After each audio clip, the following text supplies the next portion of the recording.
What is up? What is up, Last Second Sports family? It is Thursday, and we're doing a call in tonight just so that everybody, maybe who didn't have a chance last week to get things off their chest or are seeing all the things that have happened thus far throughout the offseason, the very early offseason, maybe there's some things that you want to talk about. I'll tell you this. For me, I'm curious to hear, and you don't have to go this route with your calls, but I am curious to hear who you want to re-sign in free agency, who you want to go after in free agency. What do you think about the quarterback perceived competition? I want to know all those things from y'all. So, link is pinned to the top of the chat. I gave the members, there's like 80 of them. I gave the members first come, first serve. They didn't take me up on it. I sent them all the link. I had 5 or so that said that they were going to be ready. They aren't ready. So it's open to everybody now. Everybody's got a chance to call in. Link is pinned to the top of the chat, and we're going to get to it next.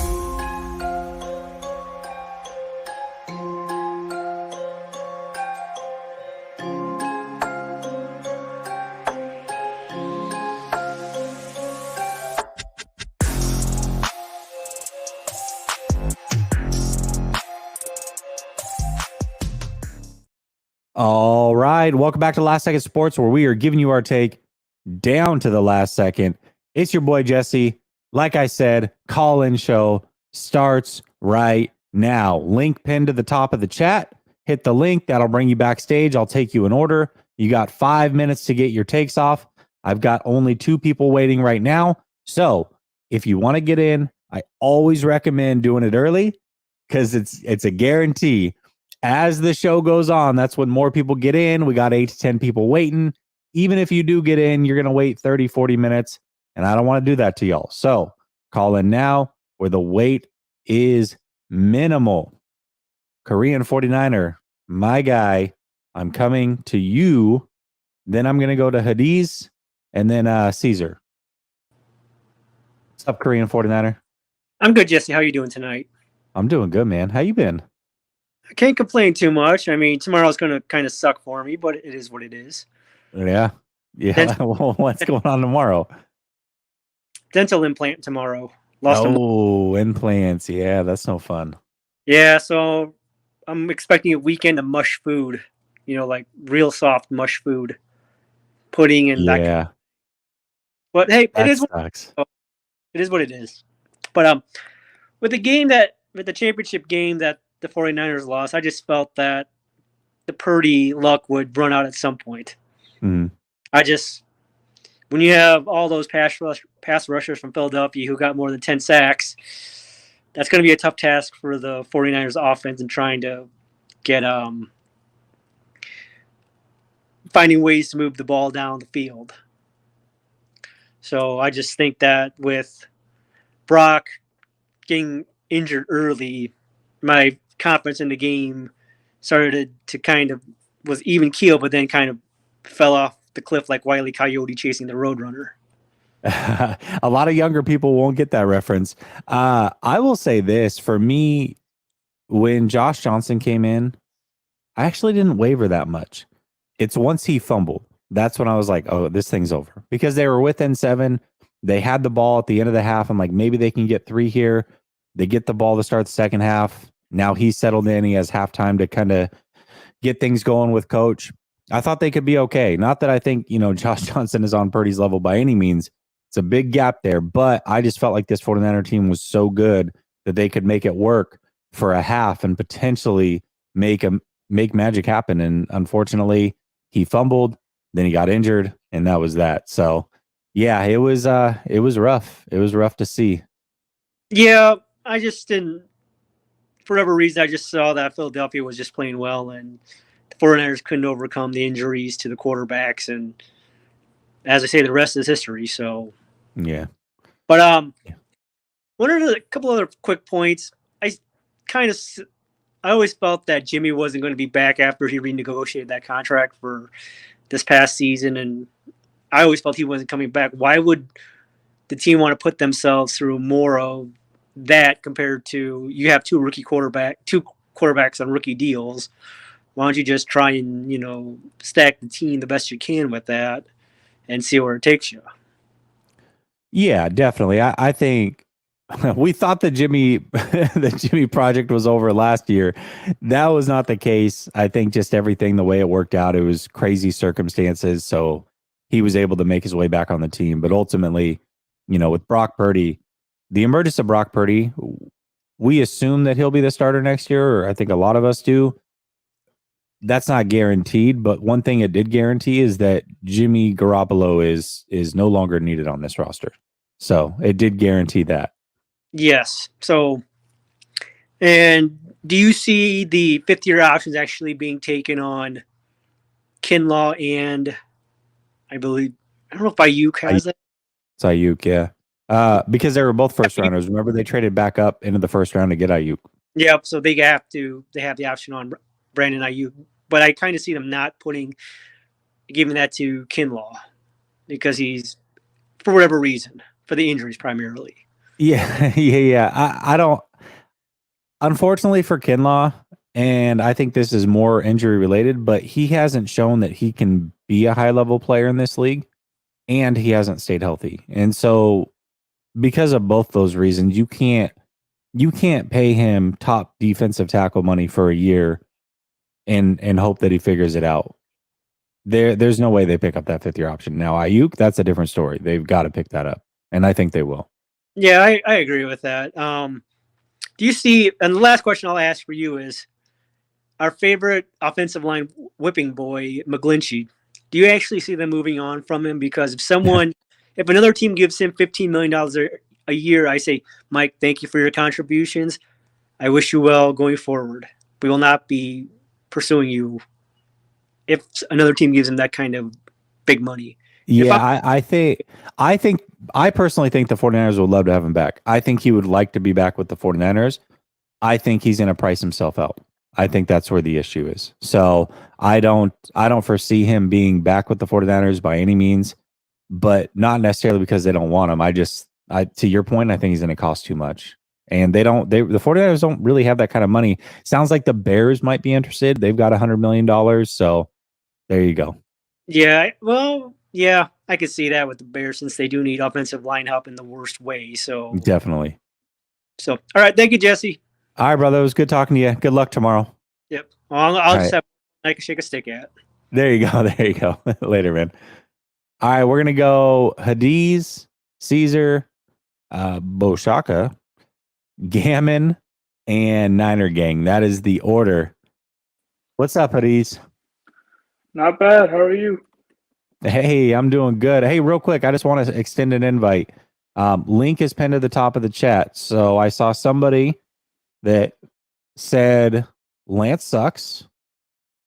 So call in. Let's talk about it. Tell me why you think Lance sucks. I'd love to hear your opinion. Hard to that. So, I mean, the line is open for these conversations. Like, I'm totally fine with hearing a difference of opinion, but I got to hear why Lance sucks. Not just that he sucks. I got to hear why he sucks. So, what's up, Adiz? What's on your mind, man?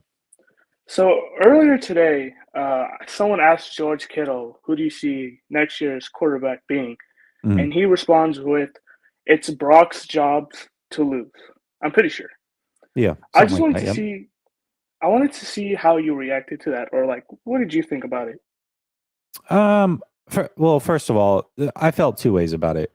One, I don't think he's wrong. I do think that it's Brock's job to lose because I really am under the impression that if Trey Lance comes out and has a perfect training camp, perfect preseason, I still don't know if he can win the job. I don't know. I want to know if it's truly a competition, or are they just saying that because Brock's hurt? Because ultimately what happens in the regular season, I think overrides anything that can happen in training camp. Right. And now this is coming from a guy that I think Lance long-term is the better play, you know? So, right. But that's just the feeling I get from the organization. I could be wrong about that. I hope I'm wrong about that. I hope it's an open competition and we see, but that's the feeling I get. So I don't necessarily think that he's wrong there. But then the other half of me came out and thought, listen, Matt Mayoko came out with his report the other day with the anonymous player. Why not just say it was George Kittle? because we knew he's it a was media probably darling. George Kittle or Juszczyk or one of those guys, right? Debo's So out in Vegas. why do the anonymous thing?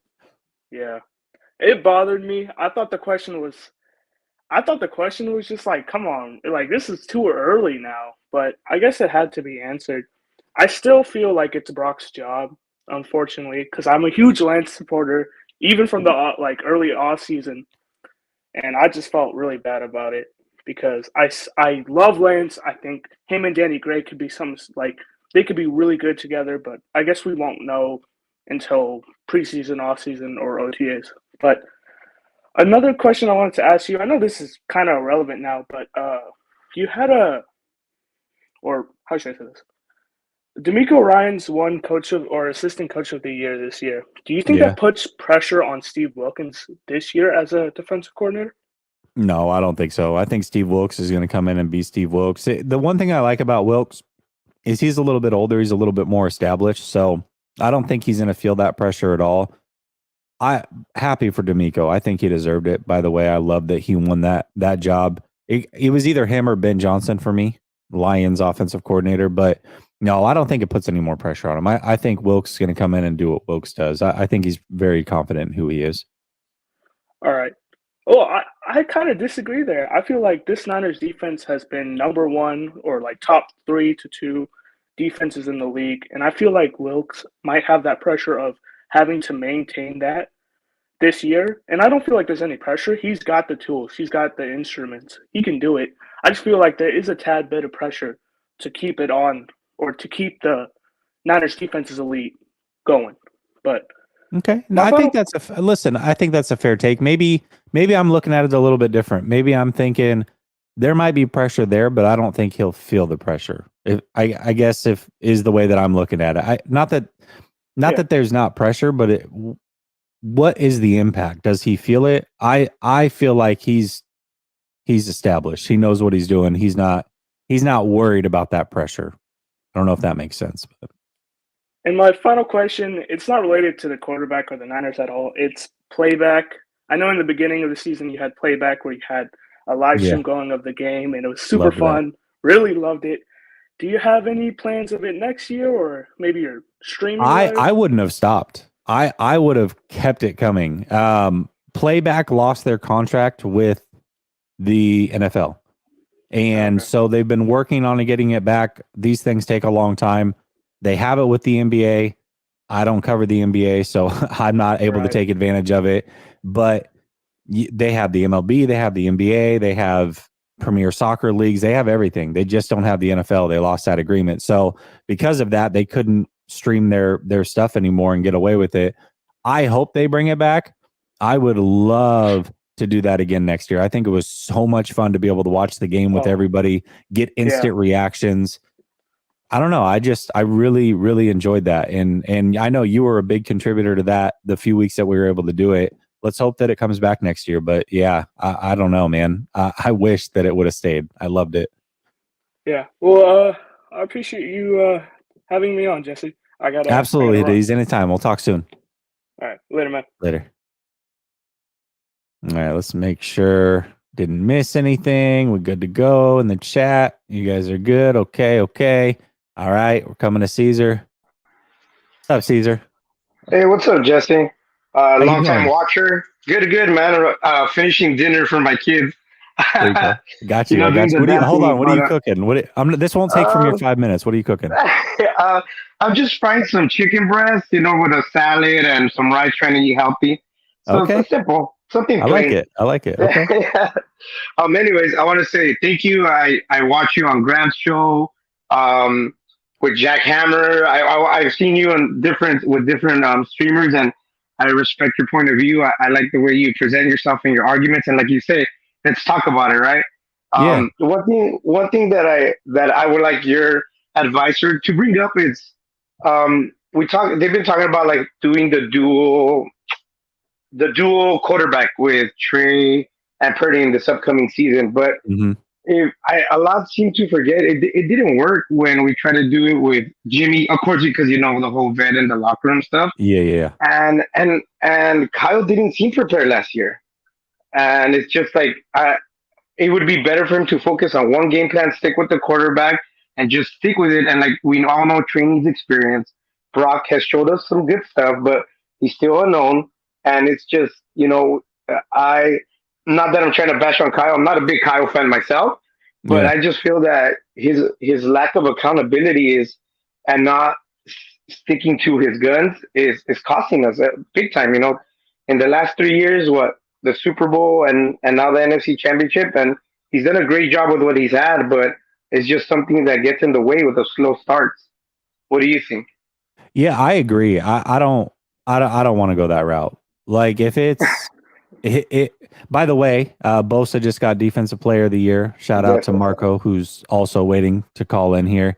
But I don't want to do that. I mean, whether Purdy's the starter or Lance is the starter, that doesn't make any sense to me. Roll with who you're rolling with. If that's Brock Purdy, great. Don't do the dual threat. Bring in the other guy, mess up the rhythm. I don't want to see any of that stuff. You got to put all the attention into whoever you think is going to be the franchise quarterback and give them the best chance to do that, regardless of who that is.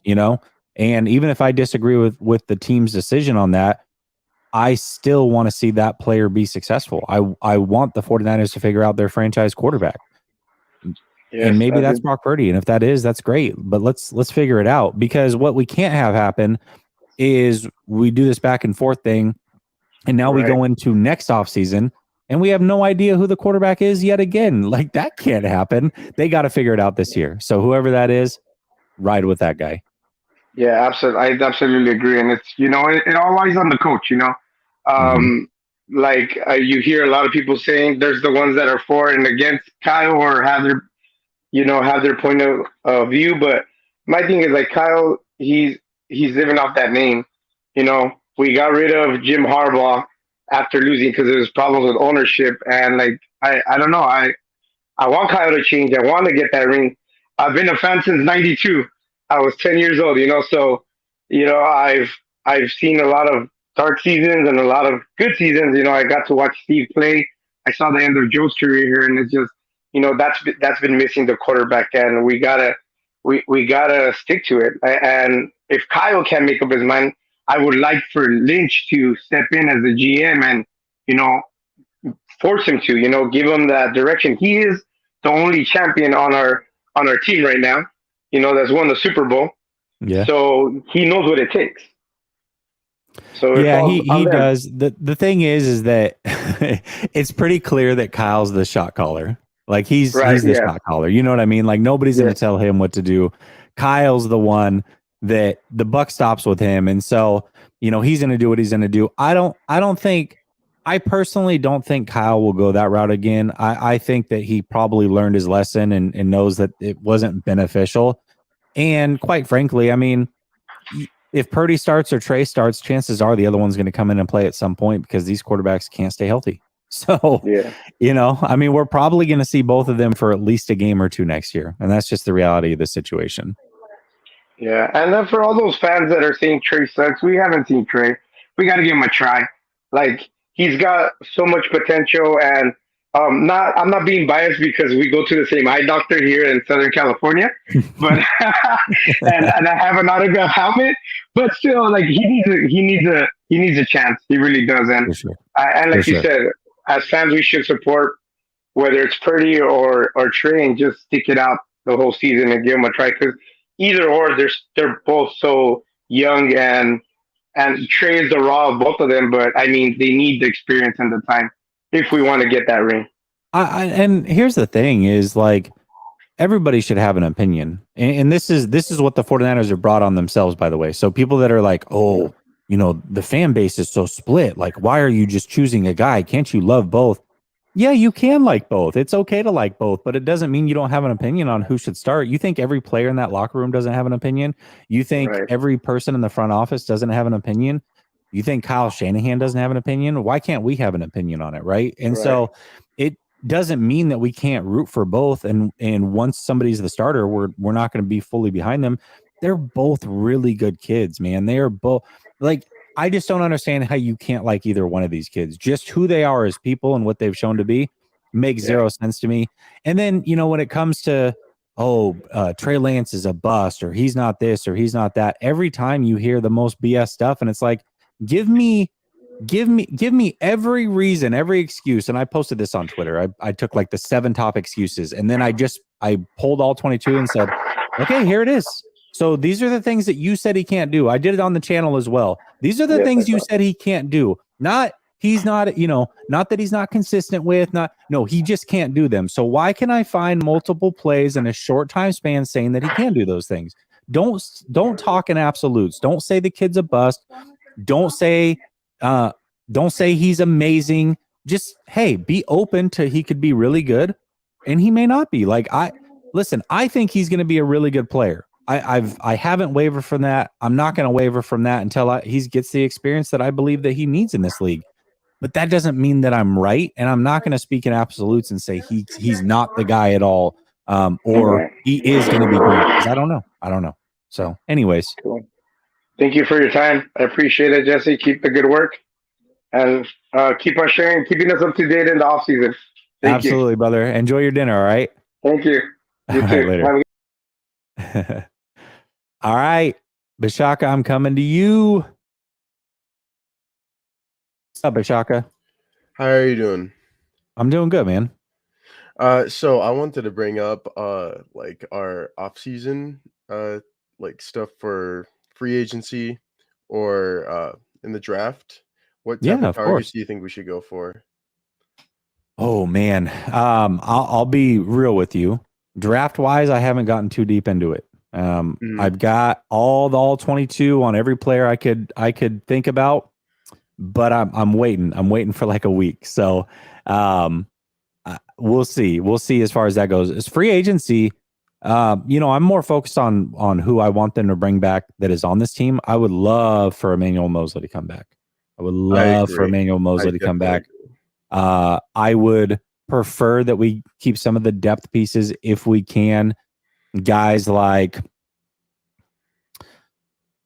one of these pass rushers. It's probably not going to be a Minahu. It's going to be a guy like Willis. Keeping a guy like that would be nice. I think some of these depth pieces on the offensive line, whether it's a McKivitz or a Brunskill, would be nice to keep. And then draft-wise, I mean, they've got so many picks round 3 and later. I think 10 in total, maybe 11. And I think that you can just stock up in the trenches. I would love to see him stock up in the offensive line, the defensive line. We don't need a quarterback. We don't need linebackers, really. We don't need wide receivers or running backs. Maybe a tight end, and then just beef up the trenches and see if you can get some players to stick out of the draft. So who those players are at this moment, I don't have names, but that's what I would like to see them do. Well, because I know you're from Oregon, and I'm also from there. Yeah. And I'd love for us to like go draft from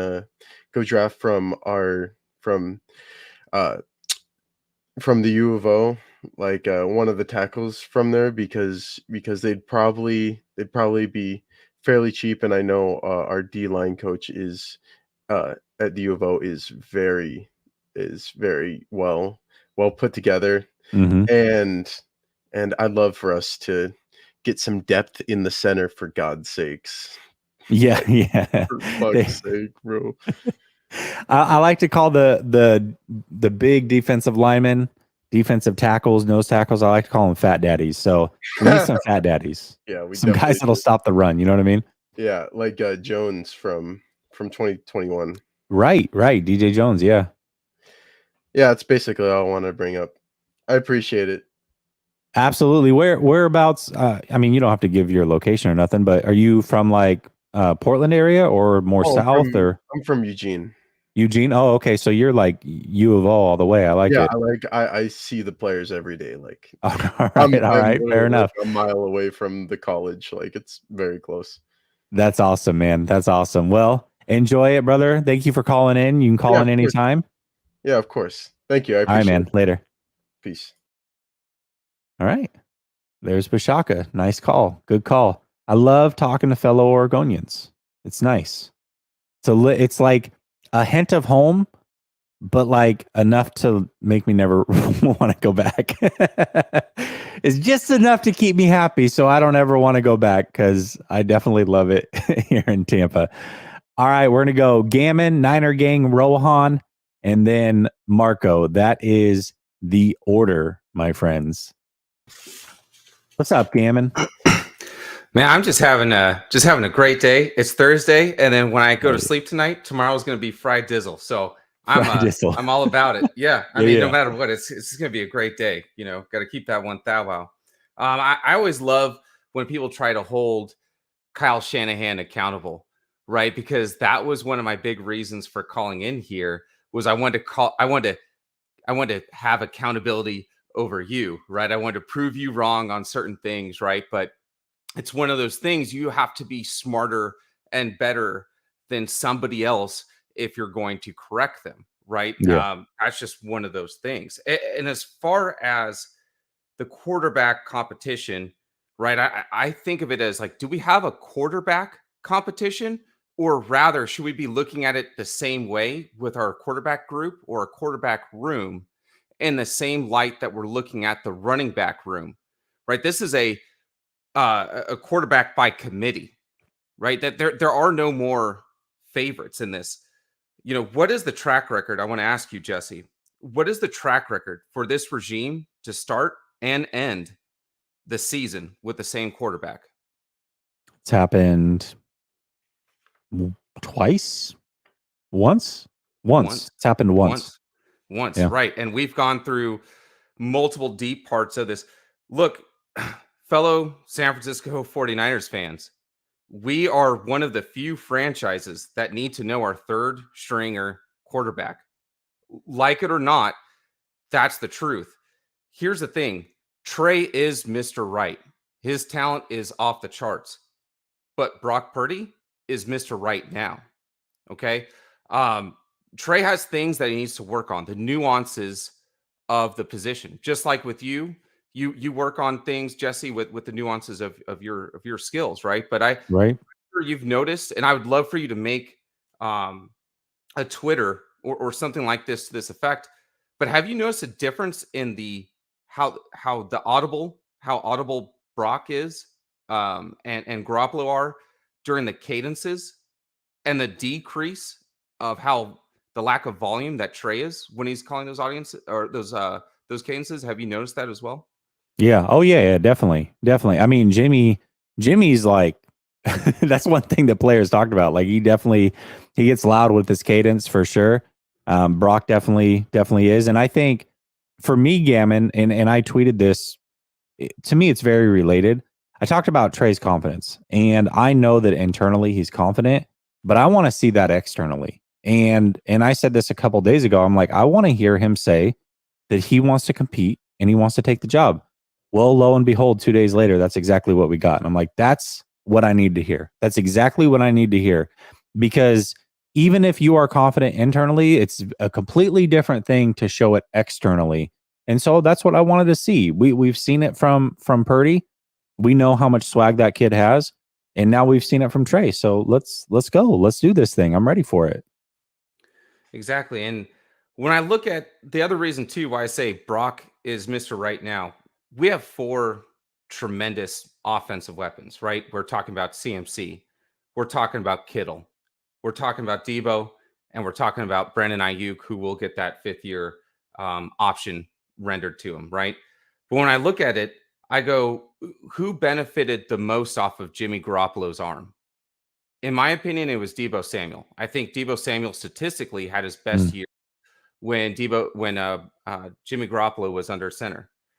For Ayuk, I think it's going to be Trey Lance. They have this chemistry. That's his little milk dud, right? Like they have that kind of built in. When I look at Brock Purdy, Kittle went off for 11 touchdowns. You know, how many touchdowns did he average really or have every year, even when he was record setting? Abysmal. I was always wondering, like, why aren't we throwing him the ball more? Well, now we have the answer. It wasn't Kyle Shanahan drawing up the plays. It was the person under center executing, right? Right. Which is interesting because Kittle really liked Jimmy Garoppolo an awful lot, and he wasn't doing anything to help his career. Or yeah, I mean, yeah, George Kittle really liked. Sometimes love can be a one-way street. Right. And also too, CMC really flourished with Brock Purdy. Before I run out of time here, Jesse, I want to say this. A month ago, when I called in before I went back onto military training, I rehashed that fans were clamoring to the 49ers front office saying that, hey, during that offseason, not enough was done to address the offensive line. I also made the claim a month ago, about 4 or 5 weeks ago, that that if we lost a lot of our quarterbacks, that 49ers fans were not going to be happy with the offensive line position. Now we're heading into the offensive line, or another offseason where we're going to lose 3/5 of our offensive line. So I just find it really funny, and I wish I could challenge him on that, but hopefully you can take to Twitter. That's all my time. Appreciate you. Love you. And please subscribe, and let's get it. Thank you, Gammon. I appreciate it. Glad that you are back from your military hiatus. Always good to hear from you, brother. I appreciate it. Coach G says, Jess, with free agency looming, do we fall off or get stronger defensively? With the way we ended the season, I think we get stronger. I do. I think they're going to beef up the interior of that defensive line. And I think that's an area of opportunity. So I'm going to say slightly stronger. The offensive line, on the other hand, I'm not quite sure about. We'll see. Patrick says, what if Brock becomes a starter and goes 14 weeks without getting injured? How would this affect Trey? It's a possibility that we shouldn't overlook. Yeah, it's definitely a possibility. And if he's the starter and he's playing well, I mean, even if he's not playing well, we don't want to see anybody get injured, right? The other option is that he doesn't play well and Trey's able to overtake him. I don't foresee that happening necessarily. So yeah, I think it's a possibility. I think it's a possibility for sure. I think it's in Trey's best interest. It's in the team's best interest that they have them both. I think it's in Trey's best interest that if he's not the starter, that he politely requests to be traded. That's what I would do if I was Trey Lance. So we'll see. I mean, we'll see if he does it. I know a lot of people are like, oh, I don't, he's too nice. I don't know. I mean, once you get into business, you start messing with the kid's career.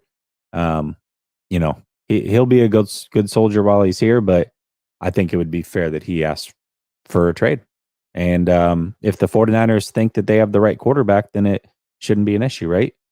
All right, Niner gang, we're coming to you, then Rohan, then my guy Marco, and then Douglas.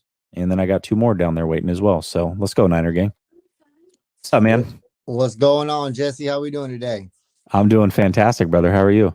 It's Thursday, almost Friday, so smile's getting a little bigger. I feel it. We're going to hit on the little Trey Lance situation real quick. Yeah.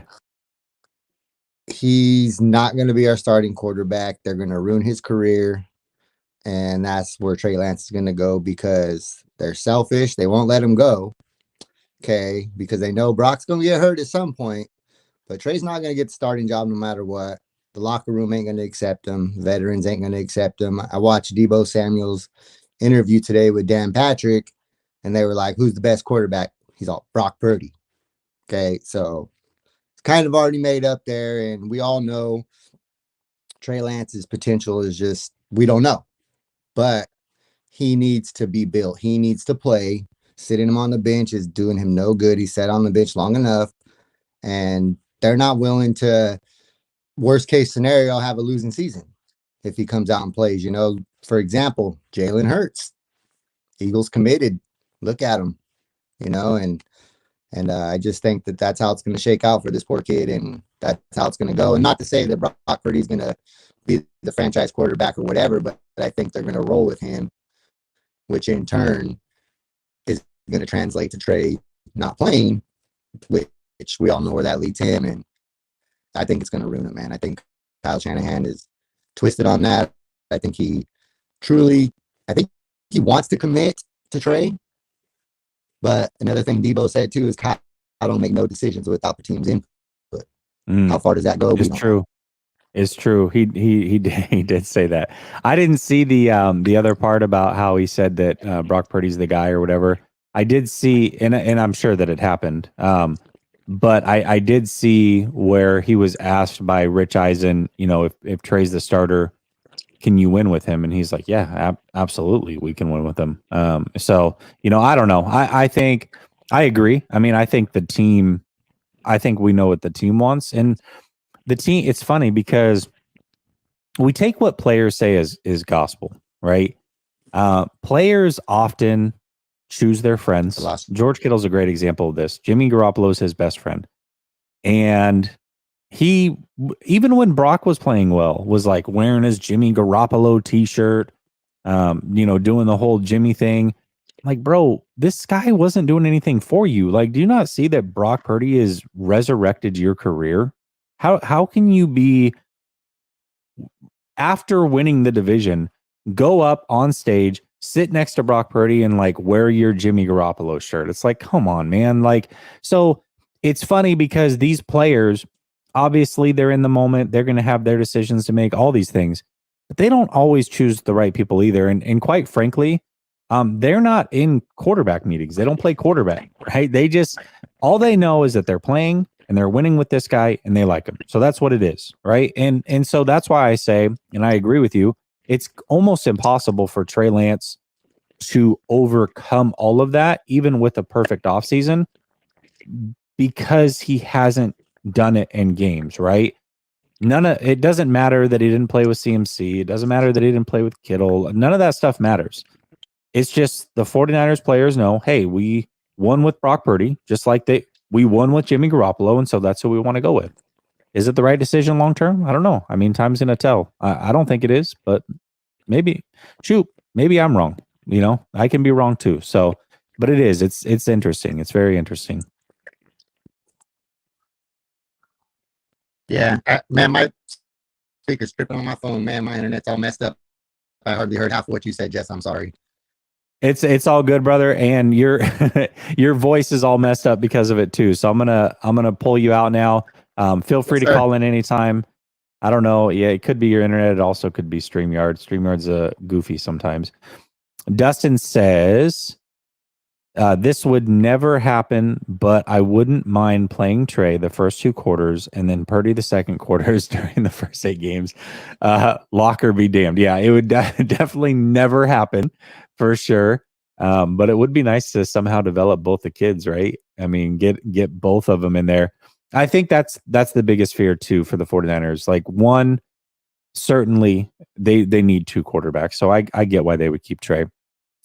But it doesn't look good if Trey goes somewhere and in 2 years is incredible, and maybe Brock Purdy isn't, or if Brock Purdy is incredible, but maybe Trey's better.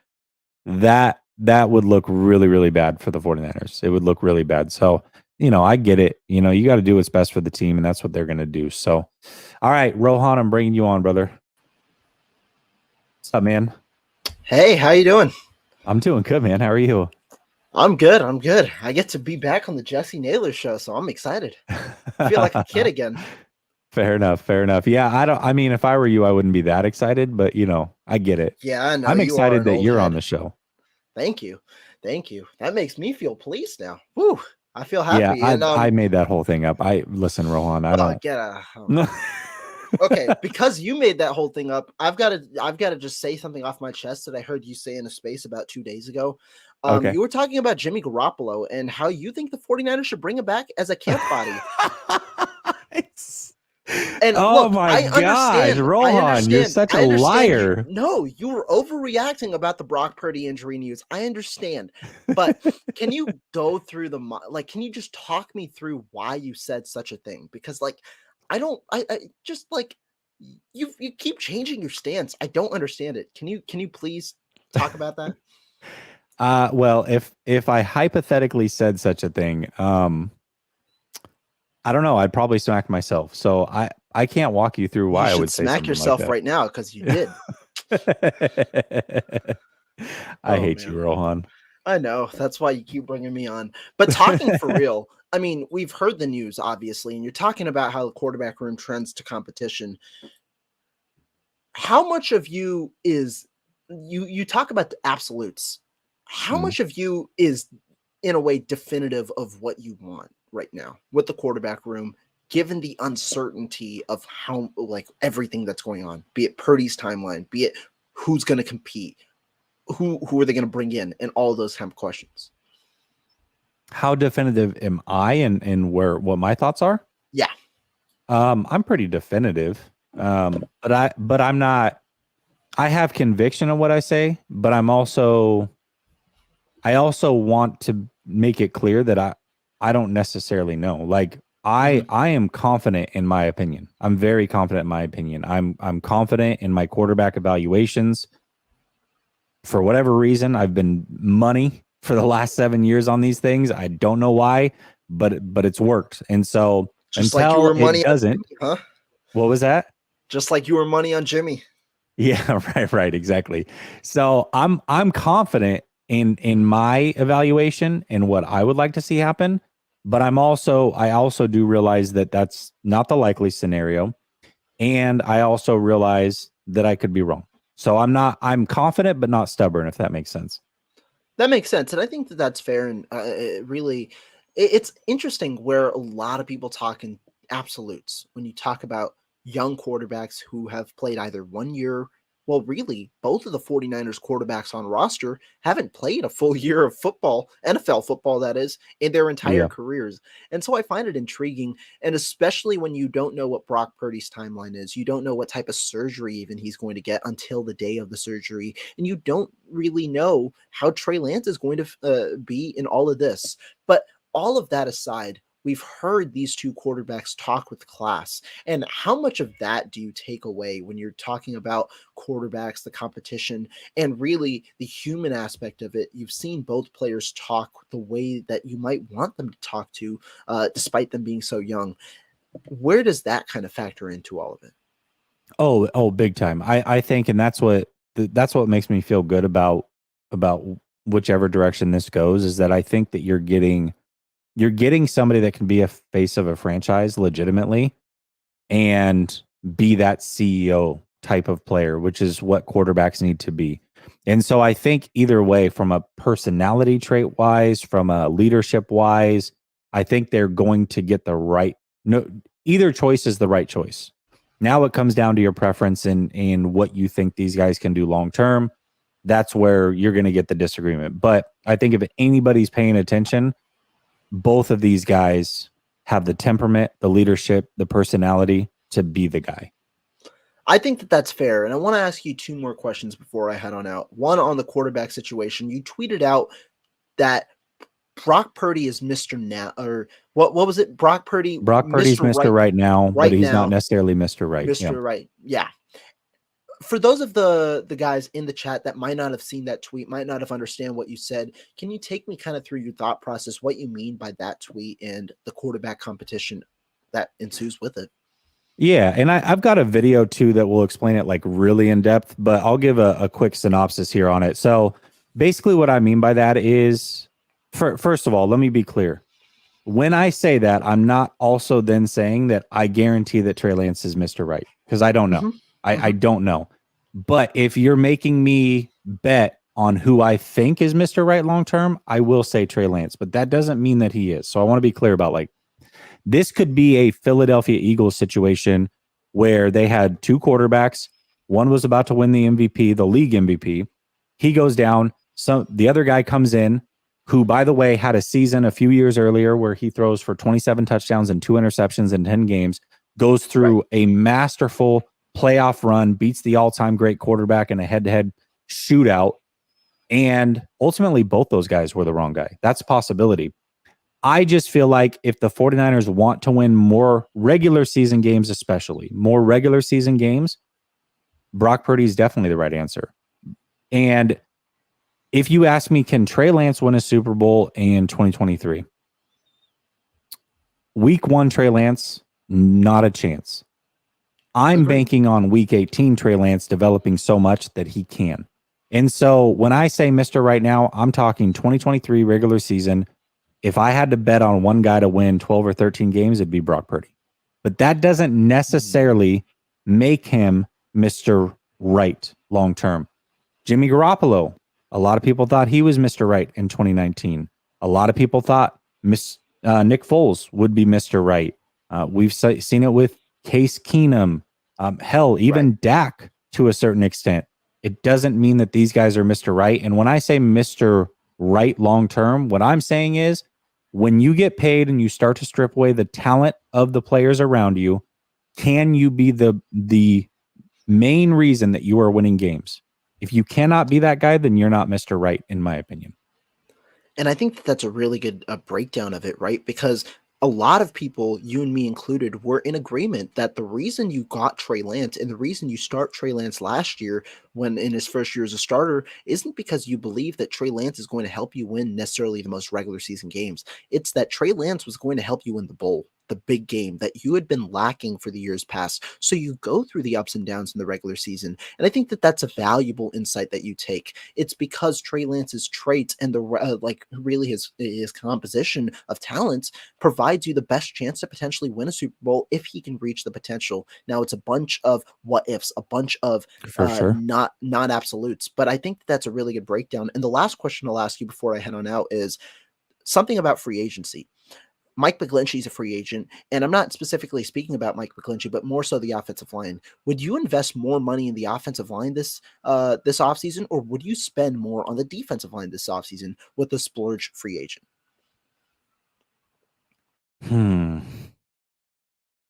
I would love to have the splurge free agent, but I think the offensive line is where they've got to put their investments, man. They got to. It's not the sexy thing. But like I said, I think trenches is where they got to go. And it's interesting because the 49ers have spent so much money on defensive line since Shanahan has taken over this team, Rohan. Right. But that is, in my opinion, heading into the offseason, a weakness on this team. It's a weakness. It's an area of opportunity. And it's crazy to say that after this, 5-6 years of it being the reason you've been competitive. It's now coming to a point where you've got a lot of free agents there. You have an uncertain player in Drake Jackson, who I think can be fine, but we'll see. You've got Kalia Davis, who we think can be good as well, but we'll see. You really don't have a lot of depth there, and you don't have a ton of talent outside of a player or two there. So they've really got to revamp this defensive line as well on the fly. I agree. I think that the defensive line, that's why I honestly would prefer a splurge there. I think it's more bang for your buck, but I think both are, you can argue for both, given that both are somewhat of a need going to the offseason, and I'm very curious to see where the 49ers' eyes are. But Jesse, thank you for the time. Thank you for your chat. Obviously, they're always popping. Hope the family's well, and we'll talk soon. All right, brother. We'll talk soon. Thanks, Rohan. Appreciate you. I love Rohan, man. He's a good kid. He is wise beyond his years. Coach C says, is he held to the same standard as Miko? Yes, of course. 100%. You don't bring a guy in to not be held to a high standard. Young Montana says, I became a member because there's a fake account pretending to be me. Oh, that's always fun, man. That's so stupid. People are so lame. So lame. Hold on a second, because I did see a message from my guy, Between the Lines podcast, and I want to give him a shout out because, damn, where's it at? If you see him floating around in the chat, Between the Lines, he is the Panthers content creator that I reached out to and asked about Wilkes, and he gave us a great response, gave us a reason to be excited about Wilkes before he was here. So I wanted to give him his proper love, but unfortunately, I can't find him. So I'm going to go to Marco. What's up, Marco? Bro, you let anyone on this show, bro. You let Rohan on right before me. It's true.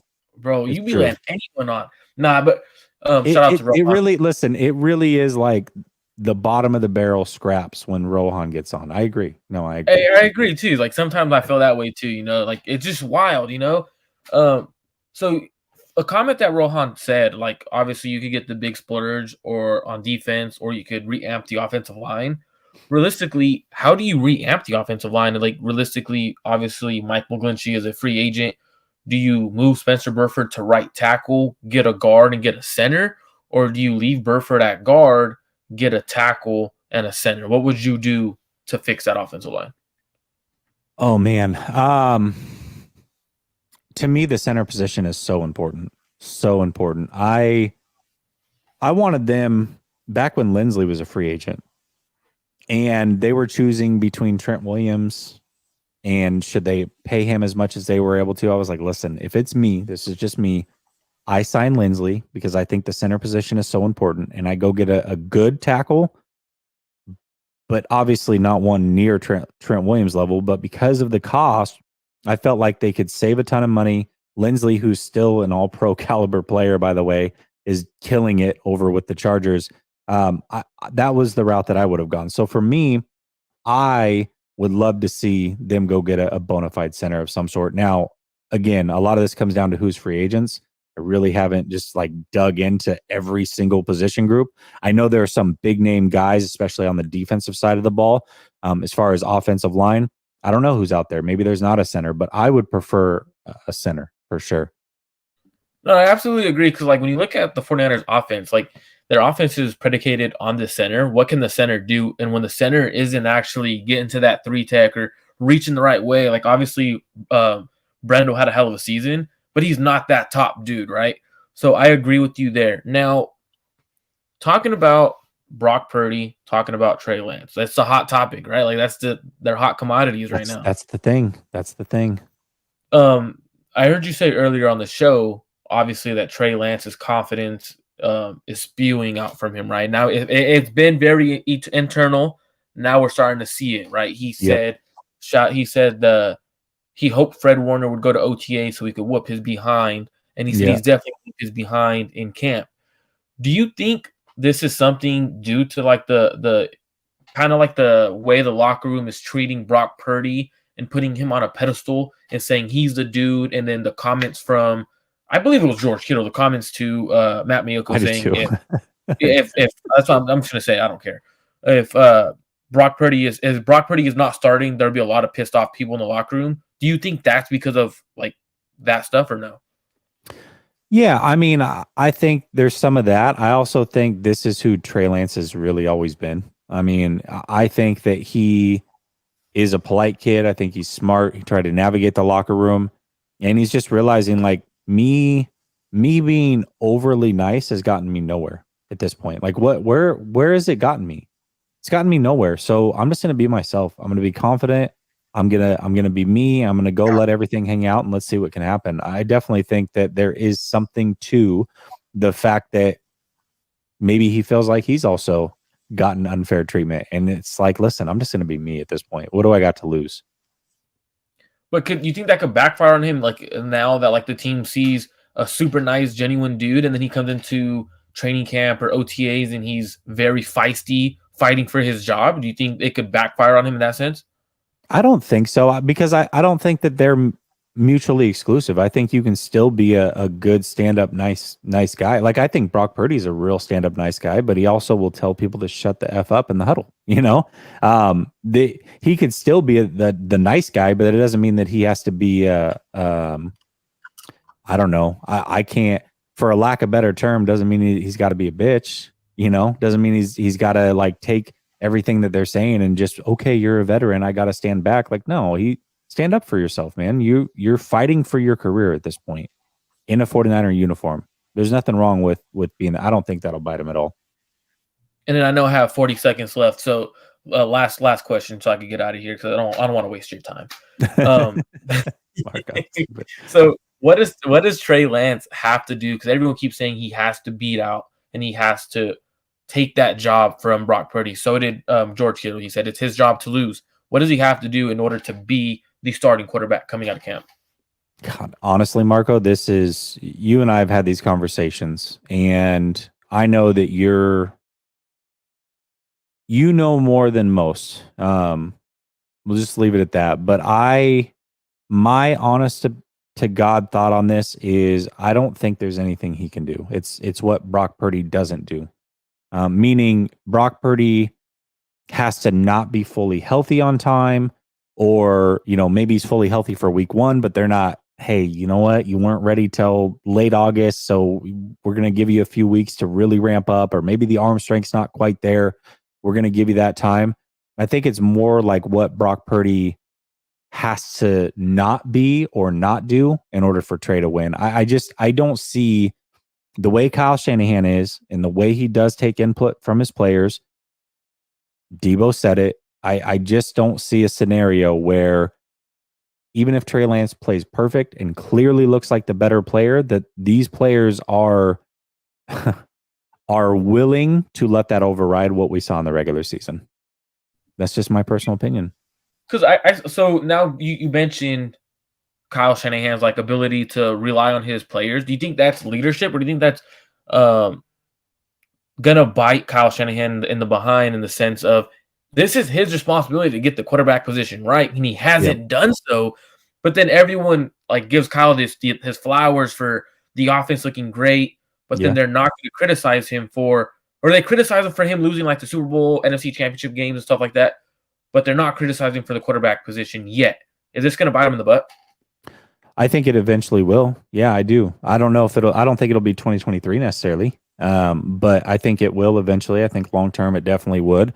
I love that he takes his players' input, because I do think that's leadership, but taking their input and making the decision based off of what they say, those are two very different things. And you've got to listen to your players. They've got to feel like they're a part of building whatever it is that you've got going on. That's leadership. But at the end of the day, you have to be the one to make the final decision. So if he's not willing to do that, even if he feels differently, then that, whether it's the quarterback position or something else, that will always bite a leader in the butt long term. Alrighty, brother. Thanks for having me on. I appreciate you. Everyone, make sure you guys debo that like button for my boy Jesse. Thank you for having me on, Jesse. Absolutely. And make sure you subscribe to Clutch Gene Sports. My guy Marco, he's a smart dude. He's a really, really smart dude. So, and there he is between the lines. That's my boy Q, Panthers content creator. Well, he does everything, but mainly a Panthers content creator. He is who I reached out to about Wilkes. So all the nice things that I read on this show about Wilkes came directly from this guy right here. Okay, we're going to go Douglas, 49ers experience, and Raymond. Gammon says, put a ring on Trey, aka Mr. Right. Trey's a dual threat, and Brock is a pocket scrambling quarterback. Trey's competition percentage will increase once he makes the simple screen. Yeah, I think being consistent with some of those easier throws for sure. Please give Chris Hansen the end of the season award. Yeah, that was a funny comment. I like what he said. I did see it. Shout out to Chris. That was a very funny comment he made.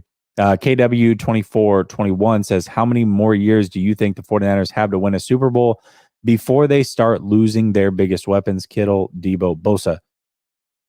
I think that window really depends on getting this quarterback position right. Either Trey or Purdy has to be the right guy. And if neither are, this window is, I don't know if it was ever actually open. So we'll see.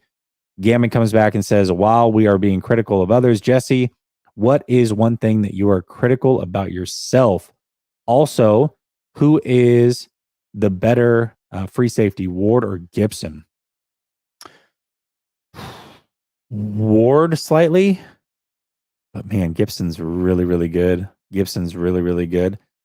The things I critique myself on are more just how I handle my personal relationships. I don't necessarily have like one thing right now that I'm like, hey, I gotta be better at this. Actually, I do. I got to do a better job of reaching out to my friends. If my friends and I talk, it's because they've reached out to me. I'm really bad about reaching out and talking to friends and family. I don't, for whatever reason, I just don't do a good job of it. And so that's an area of opportunity for me. And then the rest of it is like self-reflection, personal relationships, that type of stuff. So that's really where I reflect on things. All right, Douglas, we're coming to you. What's up, Douglas? What's up, man? How you doing, bro? I'm doing good, man. How are you? Hey, man, I'm blessed, brother. I can't complain at all, man. Thanks for having me. Absolutely. Absolutely. You were having some troubles, huh? You fell out and came back in? Yeah, man, I put my phone in my pocket when went to check on the grill, and I guess maybe my pocket just pushed the power button and it just clicked you off.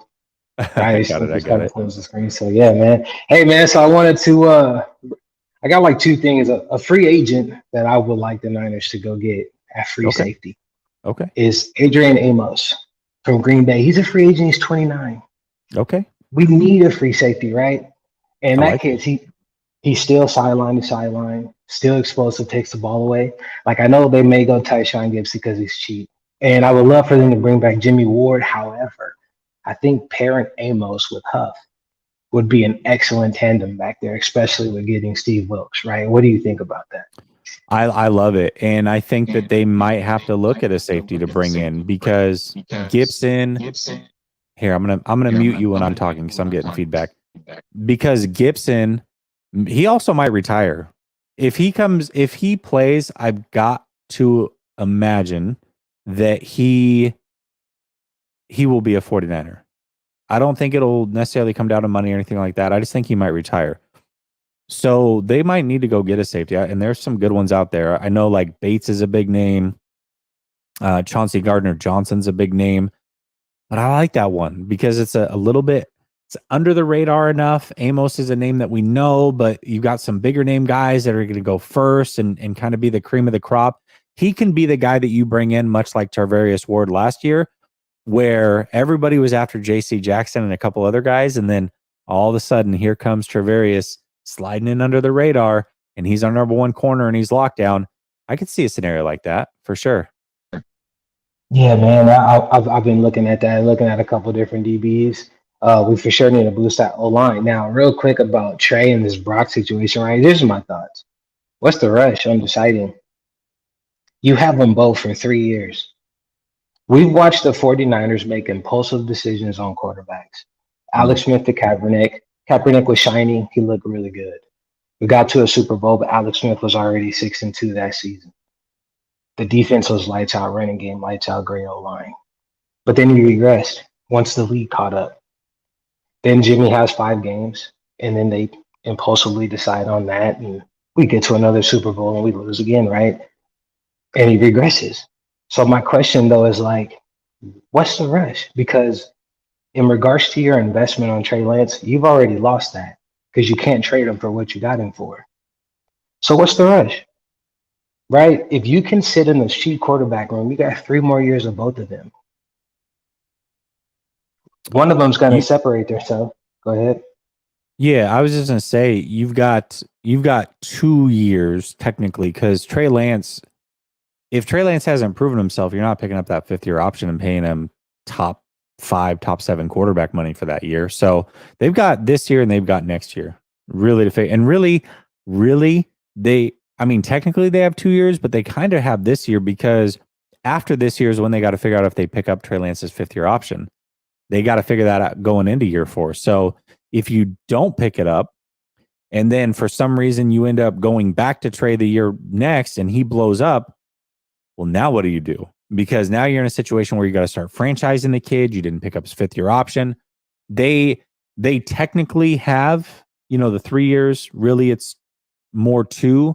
But I think it's really this year, Douglas. That's just me personally.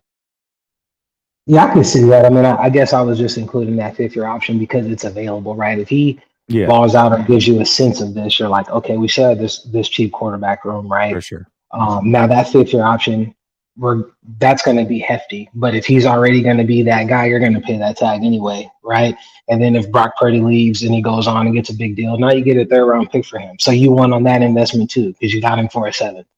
Right. So I guess that's just my thought process. Like, it seems like everybody wants them to pick a person right now, but it's just like, what's the rush? You got this cheap quarterback room. Kyle says he has 2 starters. So you get what I'm saying? Like, I guess I'm just looking at I definitely do.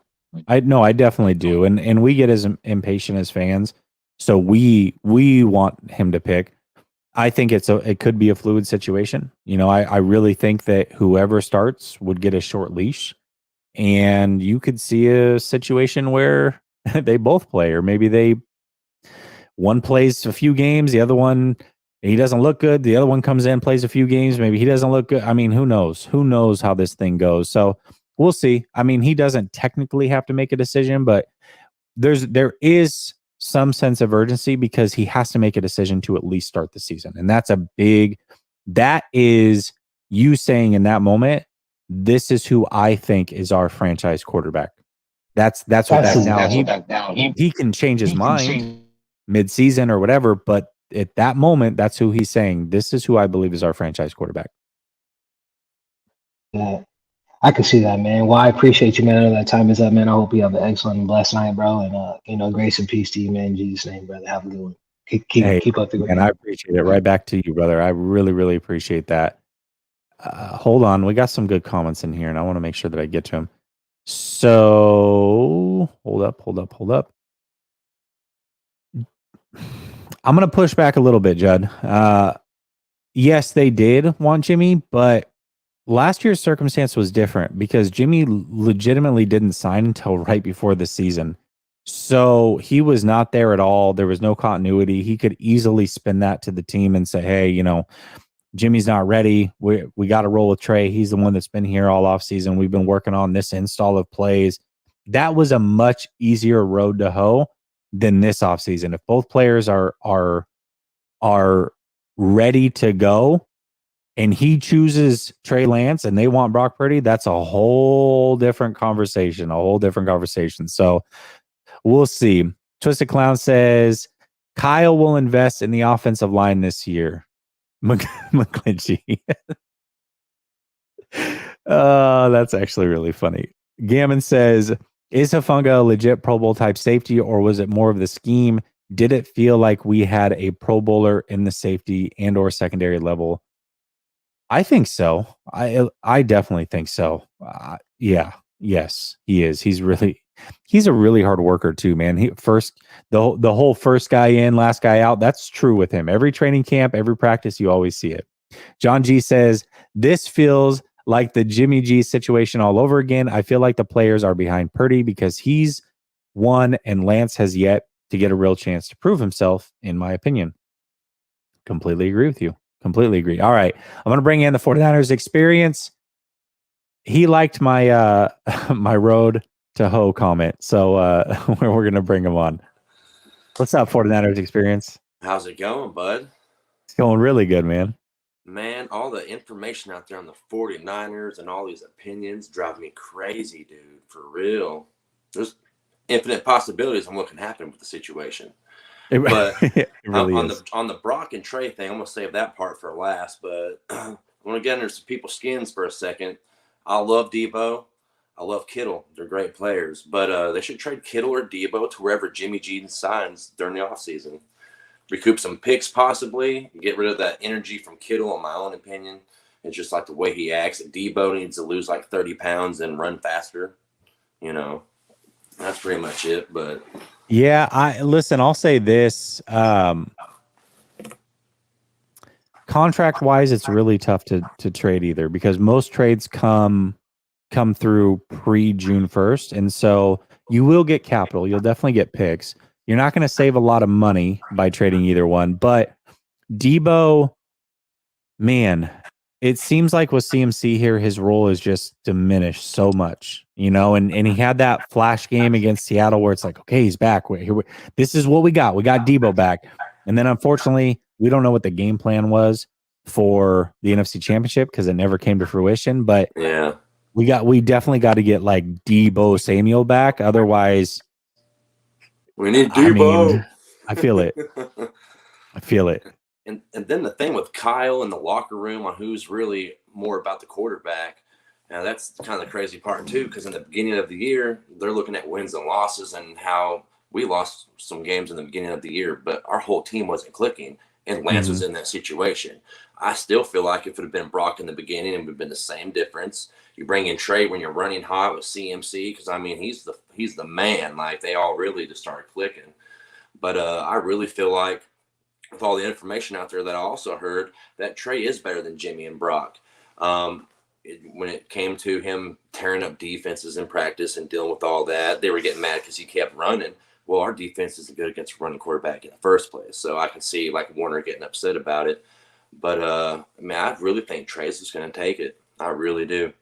He's to me just awesome. He's a lot bigger. He got that deep ball. So we'll see. Yeah, listen, if it's an open competition, I think it would be fun. And maybe it will be. Maybe I'm misreading this whole situation. I got a feeling it's not as it seems, but if it is, I think things will get really interesting. I think Trey can definitely win that. And I agree. I mean, I think if Purdy, especially being a rookie, I think that time was invaluable for him to be on the scout team. I really think it was. And I think he talked about that. You know, if he had come in week 1 and played in a monsoon game and didn't have some of those weapons, you know, we talk about Kittle and CMC, but we forget that Elijah Mitchell went out in like the second series. So they were down to Jeff Wilson Jr., Ross Dwelly. They didn't have, you know, CMC was never a part of this team with Trey. So, yeah, it was definitely a different situation. And I would imagine that Purdy would have struggled in that situation as well. So, yeah. Do you think they put I Trey think in that's there fair. just because that he was drafted so high, or because he really did do better than Jimmy and Brock both? In training camp, I think there was definitely some up and down moments, but going up against the number 1 defense day in and day out, I know that he definitely flashed enough to earn that position. You know, a lot of people said that his rookie year he'd outplayed Jimmy in camp, and they said, well, the reason he outplayed Jimmy in camp is because he was going against the 2s. Okay. Well, next year he got to run with the 1s, and there was definitely some days where it's like, oh, you know, it was a little off or a little wonky, but there were some days where people were leaving going, holy crap, man, like this I've is seen some of his incredible. practice videos that got put out, and Trey can move, man. Yeah, Way he better definitely than Brock can. Yeah, he definitely dazzled at times for sure. But Brock is doing badass, man. Like, I loved watching him play, though. He made Jimmy look like a rookie. Yeah, definitely. I mean, Brock Purdy, Jimmy too, you know. So it's like, just because they win games doesn't make them a better quarterback, because you got to look at the whole scenario. Our defense carried us for like 2 years now, it seems like. Yeah, definitely. No, it definitely did. And you know, I think it'll be interesting this year, because I personally started to see a shift once CMC came here, that the team was shifting more towards being an offensive team. Yeah. That's the way I felt. And it's crazy to say that with the number 1 defense, but going into the playoffs, I'm like, I think the offense is going to have to be the reason they win a Super Bowl this year. And unfortunately, you know, Brock got injured, but I'm starting to see that offensive shift, man. I really am. All right, Jess, thanks for having me on, buddy. Have a good evening. All right, man. Have a good one. That was 49er experience. I'm sure he pissed off some people with his trade take there, but listen, I like it when people go out on a limb and have a difference of opinion. Even if I disagree. Okay, I got John G's comment. Let me see, make sure I didn't miss anything. Here's Gammon. Jesse, please do me a solid. I finished last season in a League of Legends as Gold 4 in the jungle role. Gamer name, Nug1. Thank you for the shout out. So you weren't joking. That really is your gamer name. I like it. Okay. All right. You said it on Grant's show, and Grant was like, I don't know what that means necessarily. Like, I think that's his gamer tag. I'm not sure. So there it is, Nug1. If you want to play any sort of games with Gammon, there you go. All right, Ray, I'm coming to you. What's up, Ray? What's up, man? How you doing, Justin? I'm doing fantastic. It's been a while. How you been? I know, brother. Been good, man. You know, busy life. Work is very, very busy. So try to get in on any of these things when I got time, especially, you know, got family obligations as well. So when I can get on, I get on, though. I feel it. I hear the little one in the background, it sounds like. Yeah, he's over there coloring on the table right now. There you go. All right. So, yeah, you know, I mean, the discussion with Trey and Brock, it was going to be a discussion all off season, no matter what. It was always going to be a discussion because it's the 49ers. Obviously, everybody knows their investment in Trey, and everybody knows what Brock did this year. So they definitely were going to have a hell of a decision to make. But I feel like you said, I do agree that Brock, I think it's really going to come down to what Brock can do and what actually can Trey do, though. I feel like he has to take that decision out of everybody's hands if Trey wants to take this job. It can't be because, you know, hey, people saying everybody around is doing it. Give me 1 minute real quick. I'm sorry. Yeah, you're good. You're good, man. You're good. I was like, how many dads will it take for Ray to crack? Because he's got a take that he wants to give, but you got to tend to the kid, man. The kid comes first. No, you're good. Hey, don't worry about it. I was just joking. I was like, how many dads does it take for Raymond to crack on his take? Yeah, nah. Yeah, but so I feel like with Trey, getting back to my point, I feel like Trey has to take it out of everybody's hands. And what I mean by that is what Purdy did this year with the team, and I will say, Purdy was driving a Ferrari, and he actually drove it well. He drove it better than the previous driver in Jimmy. So you I got to agree. see what it was like with some competent quarterback play. Because skill set wise, it's not like this dude has much more athleticism or arm strength than Jimmy Garoppolo. It's not that. It's the processing. It's the feel for the game. It's those little intangible things that you need a quarterback to be able to do, whether you're the most mobile or not. How do you extend a play when it breaks down? And I feel like Purdy did those things. So for me, I think Trey sees this kid seems like he's very intelligent, and I think he realizes what's going on around him right now. And I think it's going to be up to him if he has that in him to just, I'm going to do what I'm going to do, and I got nothing to lose because they're banking on this other dude to be the starter anyway. So I can come out with the ultimate confidence and just put it all out there. I'm not worried about making a mistake because the odds are stacked against me already.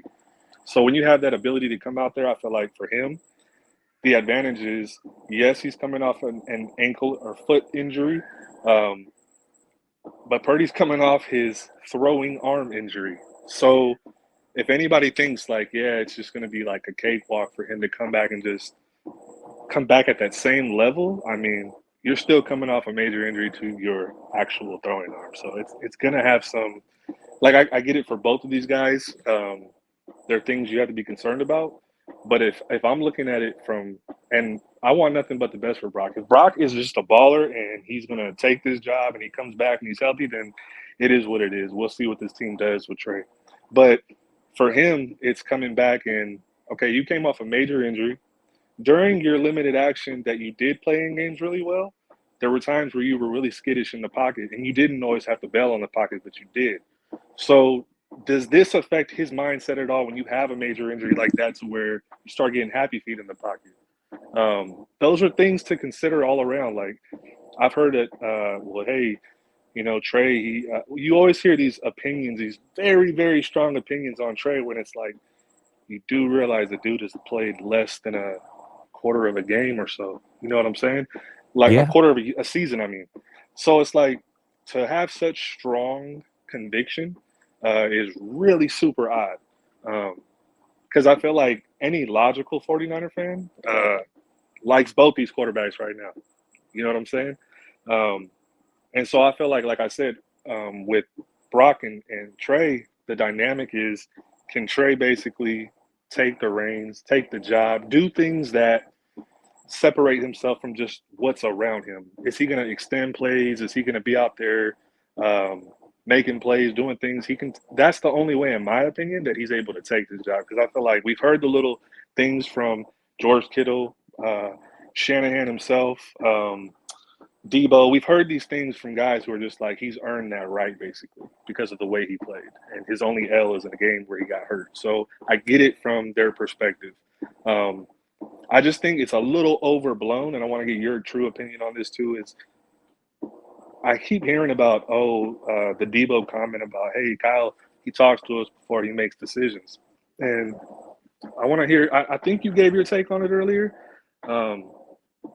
But in my opinion, like you said earlier, their leadership, every good leader should always be inclusive of the people who are around you. You should always be inclusive in terms of having clear communication. But knowing Kyle, and I think these things, just people like to run with narratives. Just because Debo says he consults with them doesn't mean Kyle doesn't ultimately make decisions he wants to make. You know what I mean? He's still going to do what he wants to do. You're communicative and open with people so that there's no shock to your locker room. There's no shock to your organization. People know how you feel about certain things, and you know how your people feel about things. But I think he has that ultimate say-so where if Kyle feels like he's cooking and he feels like Trey's showing him what he wants, Kyle's going to make his decision based on that. And so for me, it's more of, I don't like this narrative that's kind of being pushed around like, hey, he lets his players make his like decisions. Like, come on, man, are you serious? So yeah, and that's what it comes down to. That's what it comes down to is what is actually happening behind the scenes, because I agree. I think that good leaders should get the troops involved, get everybody involved, hear their opinion, make sure that they know that they're heard. But ultimately, the decision comes down to you. You have to make the decision. You can't, if you're on the hot seat in 3 years, you can't be saying, well, I mean, it was the player's decision. I was just taking their, no, it was your decision ultimately. Take their input, listen to what they got to say, but you've got to make the decision. So I agree with that. But I also, I mean, I don't know. We'll see. Like I said, maybe there is a lane for Trey to legitimately win this job. But I was telling Marco earlier, I think his path to winning has less to do with what he does, because even if he plays perfect in the offseason, I don't know if it can override regular season results. And I think it's more to do with what Brock Purdy cannot do potentially if he's not fully healthy or what have you. Yeah, I hear you. And I think that with Trey and Brock, the dynamic to me in this offseason, though, is we know how Kyle seems to be a perfectionist in terms of what he wants to do.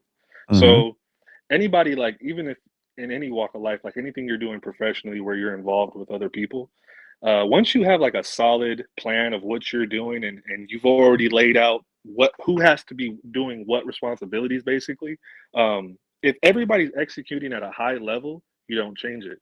And so I think that this year that kind of was already the talk that with Brock and Jimmy, it was like, it doesn't matter if Jimmy comes back, Brock's still going to start because everything's going well right now.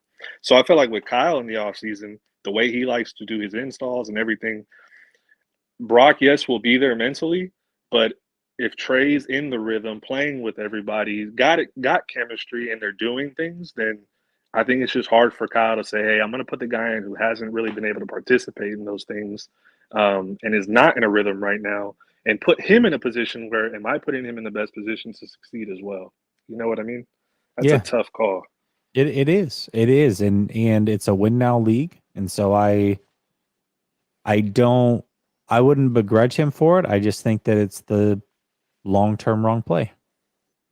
But we'll see. Hey, with their decisions at quarterback, man, we're all praying that they can make a right decision at the position. And yeah, man, it's like, hopefully this is it. We'll see.